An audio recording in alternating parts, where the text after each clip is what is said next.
What's up, everyone? Welcome to this day in Philly sports history for October 2nd, 2024. I'm your host, Jim Montgomery. Welcome to a Wednesday edition of the podcast. Happy hump day to everyone out there. Let's start off with some housekeeping. First, if you hear that loud humming in the background, I think it's almost time for a new laptop. It's making some weird noises, so I don't know. But be sure to follow me on social media, Jimbo_Mont at Twitter and TikTok. On Instagram, at PhillyJimbo. I'm on LinkedIn, Facebook. Subscribe to the YouTube channel. It's the best place to get all of our content. That's at Jimbo_Mont. And then spread the word. Like I've been saying, if you're enjoying this, probably somebody else will too. So spread the word and let's help grow this thing. If you need information about the Philadelphia Sports Hall of Fame induction ceremony, all of that's in the description, including ticket information as well as the inductees. Later this month, we're going to start our Philadelphia Sports Hall of Fame inductee class spotlighting all of the inductees for this year's class. We've been doing our Red October Best Phillies postseason games. We're going to continue that until we get into the Sixers preview. And looking forward to this Sixers season. They are in training camp right now down in the Bahamas.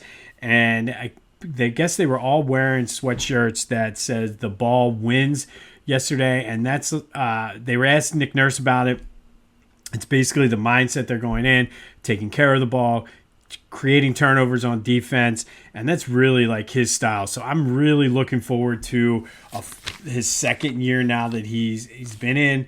He's able to establish his system, and they certainly have the roster. And like I've been saying, I know how this is going to end. I'm sure this is the Lucy with the football moment.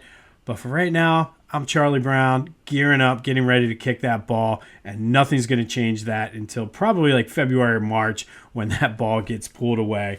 But looking forward to it. But the ball wins. They all seem to be buying into it, and I love it. It's all about taking care of the ball, creating turnovers on defense, and they just, even going back to media day, watching some of the interviews with all these guys, they just all seem dialed in and focused. And again, I'm sure I'm getting sucked into it, but for some reason, this one feels different than the past.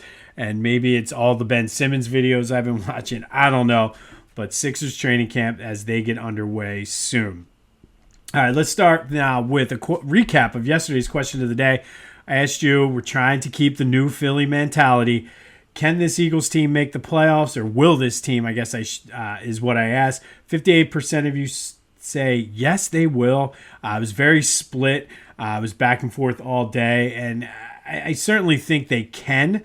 I think the question of will is a different story. I need to see what they look like coming out of the bye. And since we're in the bye and we don't have anything, just wanted to take a look at some of the things that through the first four games.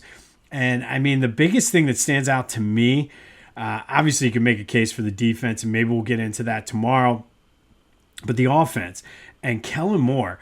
And I don't know if it's Jalen not being able to run it, Nick interfering too much, Kellen just taking some time for him to get into his set, or what it is. But I don't think the offense looks good. They showed glimpses, and I guess against the Saints they were moving the ball, but then Jalen turned the ball over. They were okay at times against Green Bay.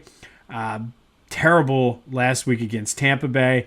And what was the other game now? Atlanta, Green Bay, Tampa. Oh, and the Saints. So in Atlanta, they kind of just looked stale, and I think Jalen was missing some throws, and it looks worse than it did last year.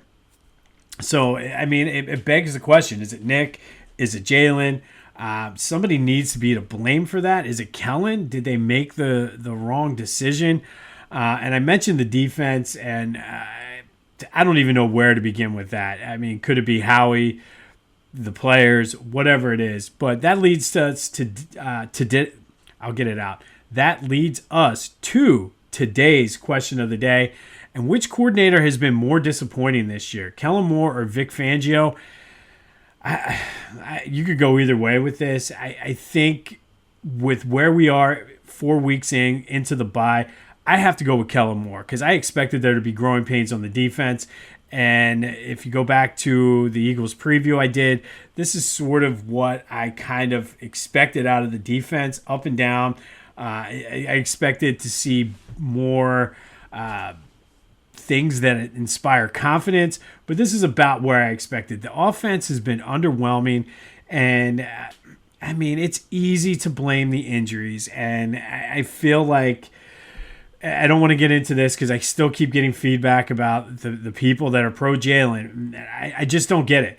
I don't get why we make excuses for him and, the injuries. And it's nobody made excuses for Donovan McNabb. Nobody makes excuses for Patrick Mahomes or Josh Allen. You know what they do? They go out there and play. They make their teammates better. And I don't see that from Jalen. And could it be Kellen Moore? Maybe. Could it be Nick Sirianni? Maybe. But a lot of that has to fall on Jalen. Everybody talks about his work ethic and how he's a hard worker. Get to work, dude. Like, I don't know what to say other than I don't think he's as good as we all think he is. But which coordinator's been more disappointing? Vic Fangio, Kellen Moore? Let me know your thoughts on the Back to the Future voice and text line 267-495-8531. That'll get you in. Get that. Anything else Philly sports related off your chest? Want to talk Phil's playoffs, Flyers preseason, Sixers training camp? All of that is on the table. 267-495-8531. Be sure to check out my boys at the Clashing Conferences podcast. Should be 2 great episodes this week, both the baseball and the football, especially if the Mets can continue and win out the wild card round tonight over the Brewers. Should be a lot of fun watching Lewis and Mike go after each other. But check them out. That's available wherever you get your podcasts as well as on YouTube. And then go to Philly Goat. I've been telling you, get ready for Red October. The shirt came in yesterday. Here it is. If you haven't seen it, the election with the elephant, donkey, and who I'm voting for, the Philly Fanatic. Go. That is available on phillygoat.com. They have all of your Red October needs covered. The fans are back. Like, that to me is the greatest thing I've seen on their website recently. The fans are back. You got to get the Fanatic shoes. They have the Schmidt Happens, the Go Phils with all the different fills. Just go. Check them out. Be sure to use the promo code Jim Montgomery to take 10% off your order. That's phillygoat.com, promo code Jim Montgomery for 10% off of your order. And I also want to take a moment to say congratulations to Nicholas Johnson. I was waiting on the shirt to come, getting in contact with him. Nicholas Johnson from Wisconsin. We're in Wisconsin, ladies and gentlemen, for winning our 2nd anniversary free Philly Goat t-shirt. That was mailed out yesterday. So, Nicholas, thank you, and be sure to spread the word out in the land of cheeseheads about this day in Philly sports history. But that shirt should be coming to you by Friday, according to the United States Postal Service. All right, Phillies have their full squad scrimmage today. They're going to have umpires pumping crowd noise. They even said they were going to put some bets on the game. I don't know if, with the recent events with Pete Rose, if that's very appropriate right now, but hey, I guess a little friendly wagering never hurt anyone. I wish that game was on TV. I totally would love to watch it. So if anybody's in the media is going down and is going to live stream that, shoot out the link because I would love to see them. And as they stay fresh and stay sharp, getting ready for Saturday's NLDS matchup against either the Mets or the Brewers. Times have been announced for both games this weekend. Both games are going to be at 4. I like that. It would have been nice to have the prime time, but I guess with the Dodgers, they had to put them down at the later slot. But it's supposed to be a beautiful weekend. Good enough to get down there, tailgate, have some fun, and let's get ready for either the Mets or the Brewers. Personally, I'd rather it be the Brewers, but listen, I think it doesn't matter at this point. That team should be locked in, and I mean, they're going to have to beat these teams anyway, so bring on the Mets. Let's go. The Mets did win yesterday 8-4. Rhys Hoskins did not have a good game for the Brewers. They looked to bounce back, and then the Padres shut out the Braves 4-0. And to be honest, I don't want to play the Mets. If I had my choice, I'd rather play the Brewers, but I think a team to be on the lookout for is San Diego. I think they match up well against the Dodgers, so it could be a rematch of the 2022 NLCS should the things go the way they should. But we'll have more on the Phils.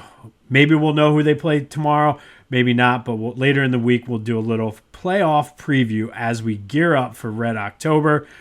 And also I wanted to mention, I saw a lot of this on Twitter yesterday, and I didn't even think about it. Pete Rose had a lifetime ban from baseball. Now that he's dead, I guess technically he would be eligible for the Hall of Fame. I'm not really sure how that works because I know the closest thing would be Shoeless Joe Jackson, who was involved in the 1919 Black Sox scandal. And he still is not, I think he's still on the ban list and not able to get in the Hall of Fame. But Pete Rose, I remember specifically, I was very into this when it was happening back in the late 80s, early 90s. It was a lifetime ban. Now that his lifetime is over, is the ban lifted? And does that mean numbers can be retired and he can get into the Hall of Fame? If you know anything about that, let me know, because I started thinking about it. I'm like, a lot of people on Twitter pointed that out, that it was a lifetime ban. It's kind of like you get life in prison and then you die. You're not technically in prison anymore. So I don't know. It's one of those, probably a semantics type thing. But if you have any information on that, let me know. Flyers fell in preseason action last night 4-1. Some positives, some negatives. They're a young team. They're going to show some growing pains. They're not playing full strength right now. They're resting guys and whatnot. But they have one more preseason game tomorrow before they open up the season next Friday in New Jersey. Looking forward to that. Mishkov Mania is going to be running wild. Union look to continue their playoff push tonight down in Orlando. And this is a huge game for them because they are currently in a three-way tie for the wild card. And Orlando City is a top 4 team who's also battling for playoff position. And these are teams, if you make the playoffs, you're going to have to play anyway. So I'm looking forward to keeping an eye on that game and seeing how the Union do tonight. I mentioned the Sixers. I love it, and I cannot wait until Lucy pulls the football out on me. But for right now, I'm Charlie Brown, and if you've ever watched a Peanuts cartoon, you know where I am right now. I'm backing up and gearing up, running in place, getting ready to kick the football. Hopefully, Lucy does not pick it up this time. But we all know she does every time. Okay, today we're going to go back to 1943. And due to player shortages due to World War II, the Eagles and the Steelers were forced to combine teams for the 1943 season. The teams were made up pretty much of guys who were deferred in the draft or were not deemed medically cleared to serve in the military. So rather than the teams folding, since they were in Pennsylvania, they decided to merge together. And on this day in 1943, the Phil Pitt combined team, or the Steagles as they were unofficially known as, and we all know them as, played their first game together and won 17-0 over the Brooklyn Dodgers down at Shibe Park. This was a difficult season for the Steagles, and difficult because you had two very strong-willed owners, coaches, and even the players for that matter, and they split their practice time between Philadelphia and Pittsburgh. They split their home games between Philadelphia and Pittsburgh, and it made it even harder because those guys that were not deemed eligible to serve in the war still had to work in wartime jobs, so it made it very, very difficult to get practices in. And then you throw in the fact that the coaches were fighting. Greasy Neal for the Eagles and Walt Kisling for the Steelers. They hated each other. They were named co-coaches by Art Rooney and Bert Bell, the respective owners of the teams. They worked it out where one person would coach the defense, one person would coach the offense. But they hated each other and just fought all the time, which made getting practices and all of that together. But despite all of that, they were able to go 5-4-1 and finish third in the NFL Eastern Division. And it was the first winning season in franchise history for the Eagles and only the second for Pittsburgh. So despite all of that, the Steagles actually had a winning record, finished third place in the NFL Eastern Division. The following year, the Eagles went back to normal. They had enough players for the 1944 season as they were gearing up to go on a run where they would make the NFL championship 3 straight years from 47 to 49. Meanwhile, the Steelers were still struggling, so they decided to combine with the Chicago Cardinals. A lot of people called them the Carpets because everybody walked all over them because they were terrible. But on this day in 1943, the Steagles played their first game, a 17-0 win over the Brooklyn Dodgers. That was due to player shortages because of World War II, that the Eagles and Steelers merged teams for 1 year. They did have a winning record, first winning record in Eagles history. And I know a lot of my Steelers friends are always like, it took us to help you have a winning team. And really, the Steelers team was horrible back then compared to the Eagles. So the only reason that was a winning season was because of the Eagles players. We went on to win a championship in a couple of years. And don't even talk about the 70s. We're talking about the 40s right now. But that all happened on this day back in 1943. All right. Time for our Red October great games in Philly sports history. And I had no idea when I had already had these games scheduled out, and I had no idea, but this one is perfect due to the current events and the passing of Pete Rose. But we're going to go back to Game 4 of the 1980 NLCS. And to be honest, I could have picked any of the 5 games in that NLCS to kind of focus on. I could have picked all 5 of them. Instead, I've only picked 2, but we're going to focus on Game 4 today. The Phillies won Game 1 3-1, probably the worst game of the entire series. The Astros won the next 2, both in extra innings, so put the Phillies in a do-or-die situation down in the Astrodome. And the way it was set up back then, the Phillies got the first 2 games at home. The Astros had the next 3 down in Houston, but they sent Steve Carlton, their ace and the Cy Young Award winner, to the mound, and it was a pitcher's duel for the first 3 innings. But then in the top of the 4th, Bake McBride and Manny Trio both hit back-to-back singles, and it looked like a Phillies rally was starting. Gary Maddox stepped up, hit a low liner back up the middle, and it looked like, depending on your vantage point, the pitcher caught it or he trapped it. Either way, the video replays were inconclusive. Not that they could have used them back then anyway. So the umpire ruled that he caught it, or the home plate umpire could not tell. So he went to the first base umpire, who ruled that he caught it. And ultimately, they ended up doubling Trio off of second. And during the argument and the frustration, McBride was also tagged out, so it was a triple play, or so we thought. The home plate umpire did the right thing and said, listen, because of my hesitation and the confusion, Bake McBride would have gone back to second base and been safe. So let's or first base, I guess it would have been. But no, I guess it would have been second base. But he was like, due to the hesitation and everything, let's put him on second. So through all that, the Phillies were out protesting that he trapped it and wasn't a catch and it should have been bases loaded. After this, the Astros came out, and there was about 20 minutes or so of protests. The National League president was in the stands. He upheld the umpire's decision, but both teams played the game under protest. Ultimately, the protest was overruled. So the Phillies did not get a run. The Astros did lead it 2-0 then, going into the top of the 8th. And then the Phillies scored 3 runs to take a 3-2 lead heading into the bottom of the 8th. They held serve. And then Warren Brewster came on to save the game in the 9th inning, blew the save. And then we had our 3rd straight extra inning NLCS game. I know, just hearing from my dad and uncles and my grandparents, this was like a cardiac type Phillies team. You can never count them out. They always made it difficult. And this NLCS was no different. They had it won, blew the save, sent it into extra innings again. Top of the 10th, Pete Rose singled with 1 out, and then Greg Luzinski doubled him home. Pete Rose, of course, did Pete Rose things, ran over catcher Bruce Bochy. You might recognize that name, and that gave the Phillies the lead. Manny Trio then doubled in Greg Luzinski to give the Phillies a 5-3 lead. Tug McGraw came in and got a 1-2-3 10th inning. Phils even the series, setting up a winner-take-all matchup for Game 5 the next day. A little side note on this that I thought was interesting. Houston and Texas A&M were scheduled to play at 7 that night, and they didn't. I guess the game was scheduled before they realized the Astros would be in the NLCS.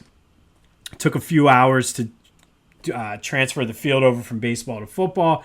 They wanted to keep it on the schedule because it was Friday night. So they waited. And because this game went longer, and actually I think the game was a Saturday night game. Sorry about that.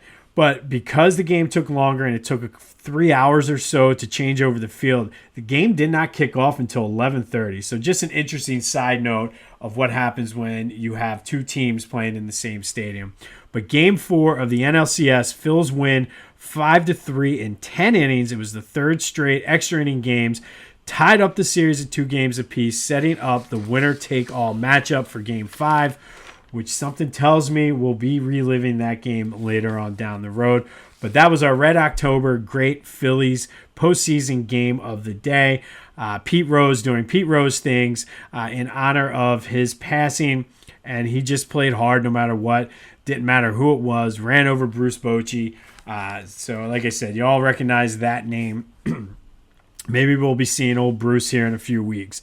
But Game 4 of the 1980 NLCS, Phils beat the Astros 5-3 to even things up at 2 games apiece. On this day in 1943, the Steagles played their first game, a 17-0 win over the Brooklyn Dodgers. The Steelers and Eagles were forced to combine due to player shortages due to World War II. Eagles' first winning season in franchise history. Only the Steelers second, so don't let those Steelers guys tell you, oh, it was because of us. They weren't much better either. We'll have more on the Phillies as they gear up for the NLDS tomorrow. More on the Eagles bye week, but the question of the day, which coordinator has been more disappointing this year, Vic Fangio or Kellen Moore? 267-495-8531. That's a Back to the Future voice and text line. Get your thoughts heard. Get that, anything else Philly sports related off your chest. Want to talk Pete Rose, 1980 NLCS, Phillies NLDS coming up, Sixers, Flyers, Union, whatever you want. It's fair game. Hopefully the Union take one step closer to clinching a playoff spot. Sixers down in Bahamas. I'm telling you, it's going to be a good season for the Phils, I believe. And might as well go get a Believe shirt from Philly Goat because it can be a duel. You can wear it for the Sixers. You can wear it for the Phillies. Maybe you believe in the Eagles. You can wear it for them too.